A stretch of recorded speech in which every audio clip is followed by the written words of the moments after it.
Oh, I think I'll do, let's see, we'll do another live update.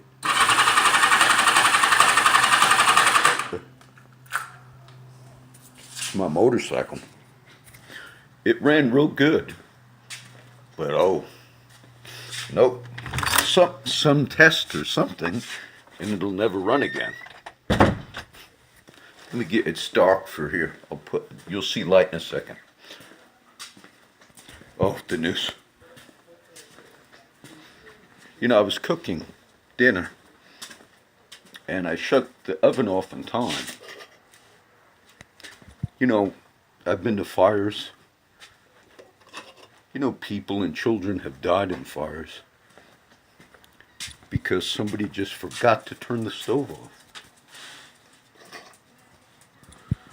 And children were maimed and others were killed and died because somebody forgot to turn the stove off. A lot of house fires are caused by that. And the agony of the people throughout their lives. I talked to somebody many years ago in Ohio. And I just met him many years ago. We were in Ohio visiting family. And later another person told me, he doesn't like to talk, John, about religion and all, because his children all died in a house fire. How would that one start? I don't know. So for some reason, either a mistake was made and they were all killed. I have a friend of mine, and I give him credit. Right now he's working 2 different jobs. He's worked his whole life. And I met him because all of the years that he worked, he was a cook here, a dishwasher and a cook at Floyd's. Then he worked as a cook at Golden Corral. I've known this friend my whole life. And he's still on the verge of being homeless again. And he got a job at a fast food place and then working for a mechanic. This friend of mine also took mechanic school. He took various, trying to improve his life. He's about my age. And I give him credit. And with all of the jobs and everything else, if he didn't get, right now, he's got a very good deal to live in some place. But he's on the verge of homelessness. And I'll tell you, everybody that's homeless is not because they're a bum. Many of them were working. Why are they homeless? Because the way our city is, to be quite frank, the rents, because of the way economies are, manage to get a whole lot of money. I asked one of my friends today, I said, I haven't seen so-and-so in a while. Some of the friends you see, some of my homeless friends are veterans who not only fought, but worked. And some of these veterans that are homeless in their 60s are still getting jobs. One of them got picked up yesterday for a job, works all the time. He's not the veteran, the other one is. And I'm thinking, this is ridiculous. This is ridiculous. The checks that the guys get. About 10 years ago, I mentioned this last year about the Social Security stuff, because they took so much of my money. They cut my retirement in half. Social Security cut my retirement in half because they took my money and it could have gone into my retirement. You say, but John, that's the way it is. No, Social Security does not garnish the wages of many, many fire departments, but they chose to take it out of the Kingsville firefighters. Corpus don't pay it. And then I see the waste of it. And it was maybe 10 years ago that there was a Social Security lawyer that went up, it was 2008, he went up to Timmons Ministries, and he was walking around finding anybody that was there that had any medication that they took. And he was telling them, oh, we'll file so you get a check. And why he was doing that, I don't know. I remember that. And then he said, oh no, all you got to do, we'll get you on any medication for any reason.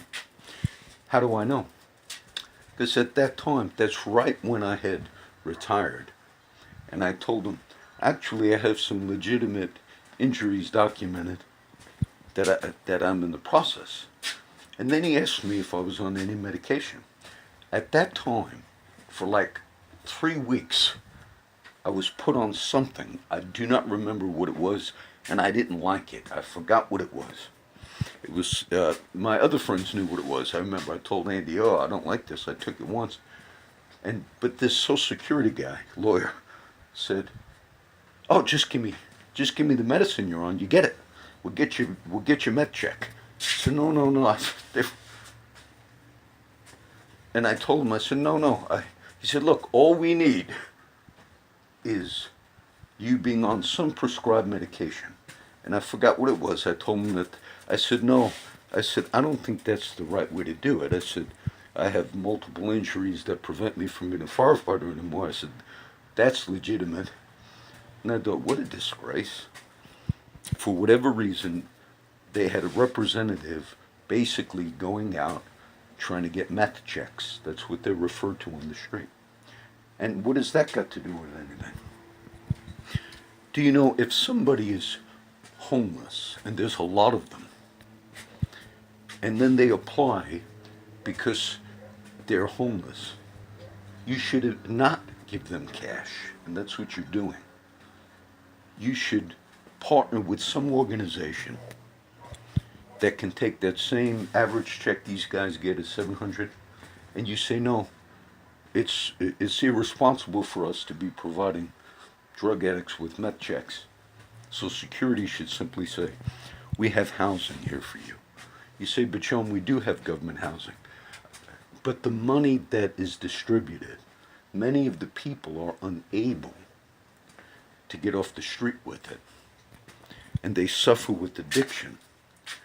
And so the cycle is that check goes to meth. Why don't you act responsible when you do stuff like that? And then I had asked one of the guys today, I haven't seen so-and-so. He's a veteran, the other one I mentioned, I won't give his name. They said, oh, John, they seen him. He's back on the other side of town. I've known this brother for a long time. And he was sleeping in the bathroom at Cole Park. I know he gets $900 a month because he turned 62 like a year or two ago. And out of that $900 a month, he got a place he was staying for a little while, but he can't survive on it. So he's living in a bathroom in Cole Park. He's probably 64 now. I'm grateful that I got to work 25 years at the job I worked at. My mechanic, Oscar, texted me. He must have a secretary. He's finished with the work I had him do. He had to do almost take everything off like I did, just to change the valve cover on my car, or the double overhead cam gasket, because I didn't put the new gasket in. I did all that work, but I didn't put the new gasket in. But he didn't have to do the work I had done, but it's fixed. It was that missing piece. And you know, I look at Oscar. He makes a lot of money, Oscar. And he does a real good deal for me. I met Oscar the mechanic when I was working, helping a friend run a halfway house to help people that were on the street, which was in that area. That's how I met Oscar. And look, he doesn't need to work, Oscar. I realized he owns so many businesses, but it keeps him occupied. And it keeps him busy. And I think he's a good man. And there's a lot of people that contribute. And because it keeps them active, that's why they contribute. And I'm looking at all of this, the Hannah Overton case, which I spoke about, made it to the news. But not really the local news. ABC News reported, the local affiliate said that they settled for $500 and something thousand because She was in prison for 6.5 years, and then later, the DA here, the new one, by the name Mark Gonzalez, he exonerated her and gave her innocence, which allowed her to apply for reimbursement, being she was unlawfully imprisoned for 6 years, and the DA of Nueces County exonerated her. But the news said she's now living in East Texas. I didn't realize she had moved out of Corpus Christi. It's a very famous case. I'm uploading this as a live upload right in the middle of my regular uploads. I don't want to get into the politics and right at the end of the local news, one of these Entertainment Tonight shows comes on, which I never watch. But sometimes they'll actually have a news thing on it. But I don't watch those. Hollywood Insider, and top thing was Trump and Stormy Daniels, the porn star that more than likely had an affair with her. Okay, bad thing, 10 years ago, whatever. So he paid, just be quiet about it, I'll give you 100 something dollars. You know, in that entertainment show, whatever it's called, the clips they had were from CNN. Those were the opening clips. I haven't watched CNN. I read the website. And it had the one guy who I don't like. Oh, he was actually ABC. I forget what his name is. And they came on, they used the live world news clips. And it said, this will be the taking down of a president because of an affair before you were president. And your lawyer paid her $100 and something thousand. Actual affairs, when people were actually presidents, were considered, oh no, that's not enough. That's, he did something, he had an affair. He was president, took place in the Oval Office. It was called oral sex, Monica Lewinsky. That was deemed, I understood what happened during that whole season, but that was deemed as adults but the Trump affair is deemed as, by the world news clips they played, the taking down of an American president. The interview with Stormy Daniels. How do you feel that this might lead to the taking down of a president? The sexual issue. There was a judge. I remember this case. I read a lot of the legal cases, and we'll upload this. But he was accused of taking favors from the young men that appeared in his court. Sexual favors for him to go easy on them.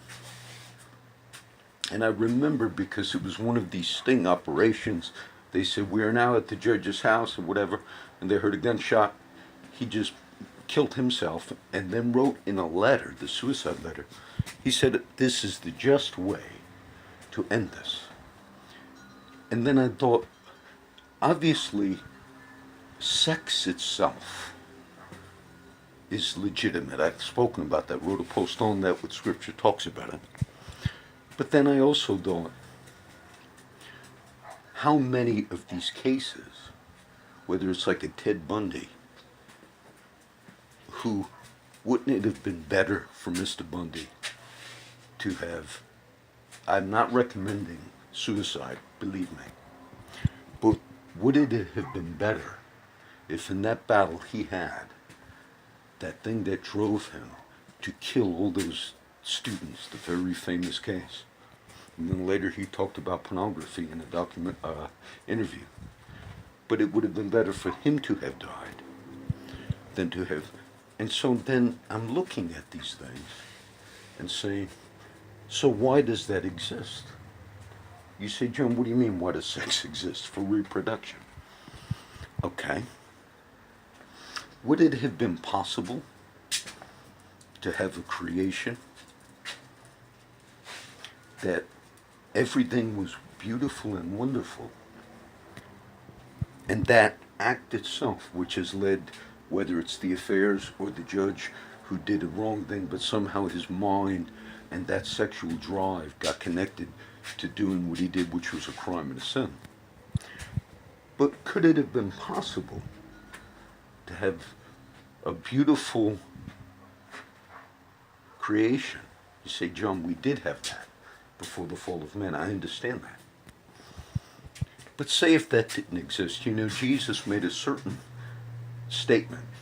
There was I'm talking a little history on these little, just in talks we're having.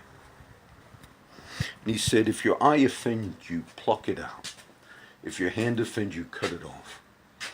And I've heard many people over the years. I had a friend of mine, I won't give the name. And he told me maybe 6 months ago. And he had some health issues, surgeries and all. And you know what he told me? He said, I'm thinking, John, of just requesting, because of certain surgeries he had to have, for them to castrate me.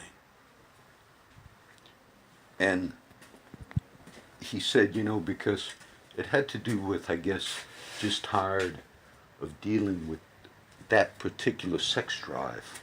That's how I took it.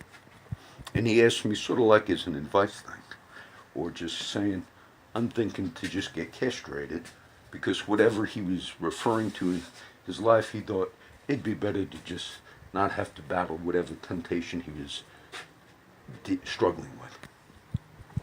And there was a church father by the name of Origen. Origen, not like the word origin, but Origen. He castrated himself early on. This is 2nd, 3rd century church history, because he read that verse. But granted, there was a prisoner. I remember this case. So I read and look at, pray for the prisoners. And he was a black man. I think it was in Rikers, the New York prison. But it was a news show, maybe Democracy Now! They were covering all the things. And he died in his cell. And the others that were being talked to about the problem in the prison system. But this man died because he wrapped a rubber band or a strap or something around his male organs. And they said they found him like a week later and got sepsis and infection. And I thought, oh no, the reason somehow, whatever he struggled with, I do not know why he was in prison, but it related to the sex drive. That's why he did that. And then figured, I'll eliminate this aspect. That's how he thought.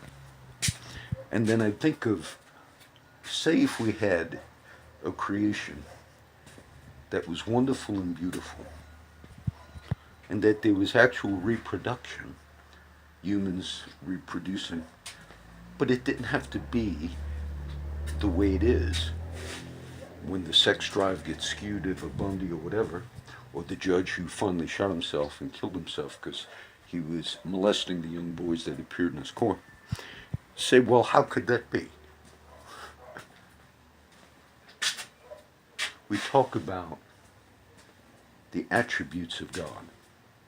Omniscience, omnipresence, everywhere, knows all things, and omnipotent, able to do anything. And you would say to me, how could that be? That somehow we could have a creation where that aspect of it, because it's been so skewed and presidents and others have had affairs, and say if that aspect did not exist. Say if that didn't exist.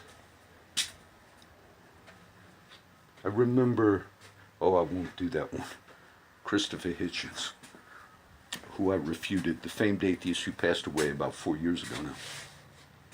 I did a little review of his book, God is Not Great. Now, I don't agree with him. I critiqued that book because he was somewhat of an intellectual. But I remember him talking about, he made a comment about the human anatomy. He also said that the only joys left, in some interview, he said, well, even sex itself is wearing down. He's talking about, if you're an atheist, then why do you live? He said, well, even that wears off. But it had to do with, look at all the crimes that are associated with it. And why is that drive in humanity?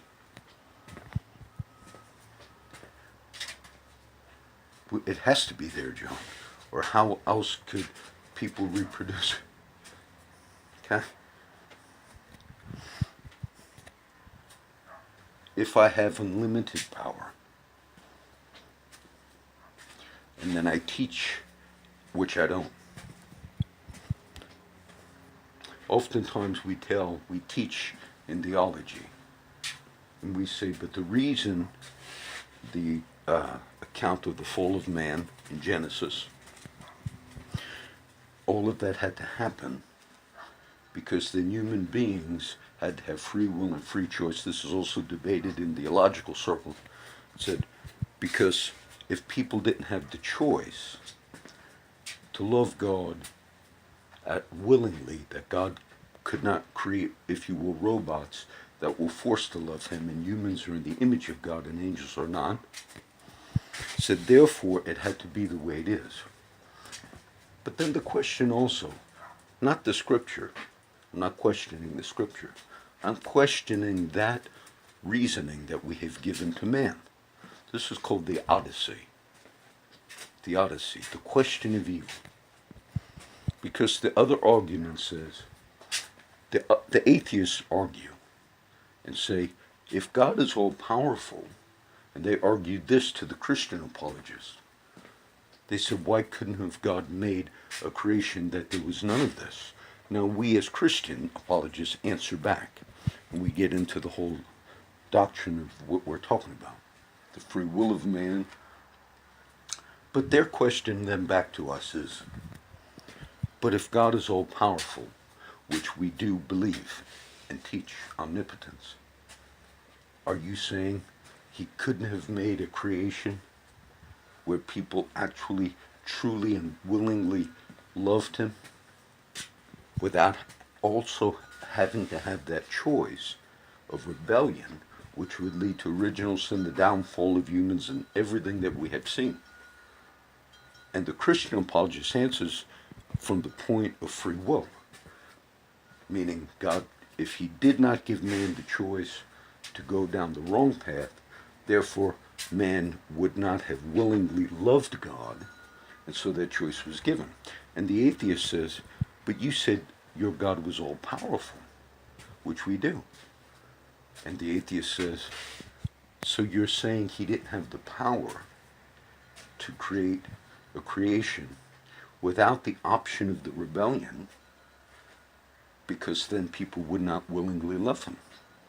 Omnipotence implies you could have made a creation. That's what the atheist argues. You could have made it where they willingly loved without the option of rebellion, because omnipotence says there's nothing impossible. You see in these debates, historic debates, that's where these questions have come up. I believe in the doctrine of original sin, and I believe in the account of creation. But I find it difficult to explain to the mother who accidentally left the stove on because of a fault in memory, and all of her kids were killed, in many cases, burned to death, tragically in a fire. And the answer that we can give is, God didn't do it. We understand this. But the answer we give is, because creation, in the beginning, the federal head, Adam himself, and Eve, chose to rebel, that allowed death, tragedy, devastation. Because of that choice in the garden, the end result, this is the majority view of orthodoxy, okay? Some don't accept orthodoxy. Pelagianism, 3rd century. Too much to teach it. But that explanation to the mother who accidentally left the stove on, and all of her children were burned to death horrifically, screaming in agony. You know, I didn't really pray for the motorcycle to start. But right at the end, I said, okay, I'll pray for it to start. It still didn't start. And then I thought, and the parents. There was an officer who died. I read it in the Color Times and then saw it online. His name, I think, was Albert Leal, Leal. And I looked at it, and he had a history. He liked the Golden Gloves boxing, and he was a member of a church. It seemed like he was an active Christian. But when I first read the story, they did not say he was like 52 and an officer with CCPD for like 30 years. Very active, seemed like a wonderful man. But they didn't say how he passed away. And when you read an obituary and a man is young like that, it made me think. I said, oh, I hope it wasn't suicide. Because I read of an officer in North Bergen, where I grew up, on the North Bergen News months back, that he took his life on a block. I think I remember the block. It was Durham, which was one block down from where I grew up on Smith Street. And I thought, I hope this officer Leo did not take his life, because initially they didn't say how he died, and he was young. And then I thought, if he did take his life, this is one of the things I kind of agree with the Caller Times and some of our local media. They often don't just publicize things out of a voyeuristic nature, which the world news does. They're starting to show killings and wrecks and all in a way. But then I read he had Lou Gehrig's disease. And I was glad it was something that was not worse, okay? So this is, I put the questions one done, whatever I titled that last rollout for today. This is going up in the midst of all the others. So this should be the last video you see tonight. But to me, just, the mother who prays and believes. Mr. Leo was a Christian man.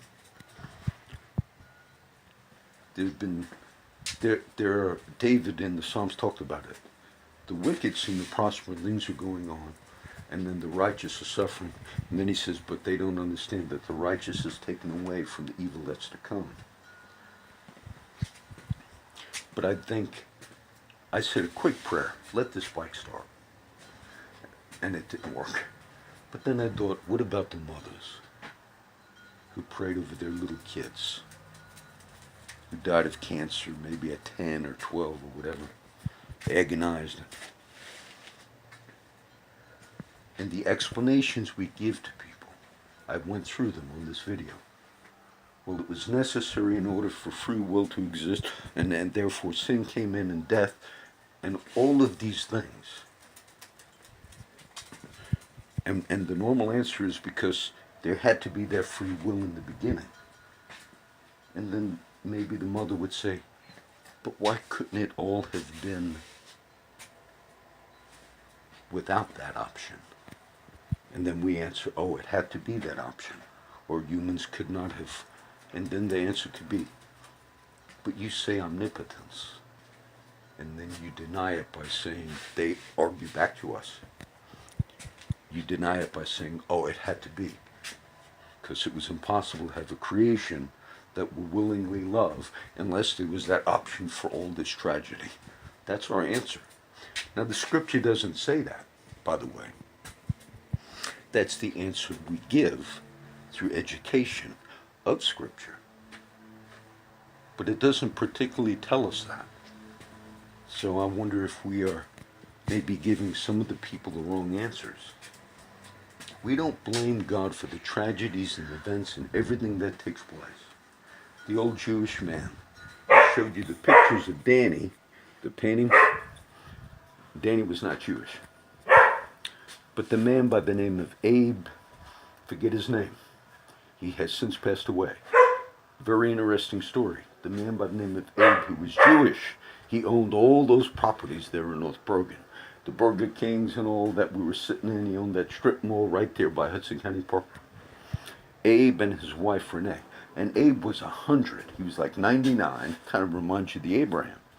And I had some good talks with him. He was a Jewish man. That PBS was doing a documentary on his life. So I talked to Abe. Because Danny was proud to introduce me to all of his friends that would come in. This is John. He's a street minister. But Danny, he liked that I was educated in some of the talks. And he spoke highly of me, because the other guys would tell me.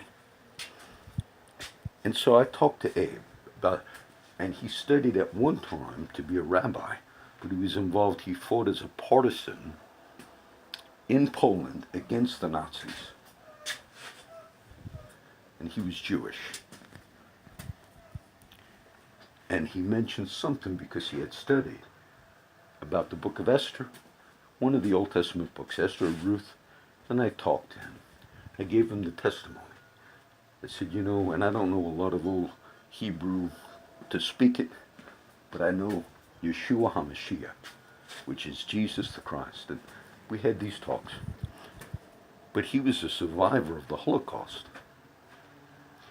And he said at one point, he said, 6 million people, women and children. And this is what he said. He said, how could there be a God? Because he saw the tragedy. And the answer we give is the ones I gave on this video. And I don't think we give good answers. Okay. So this is whatever I'm going to title it. So we see. We end this day in the midst of all this.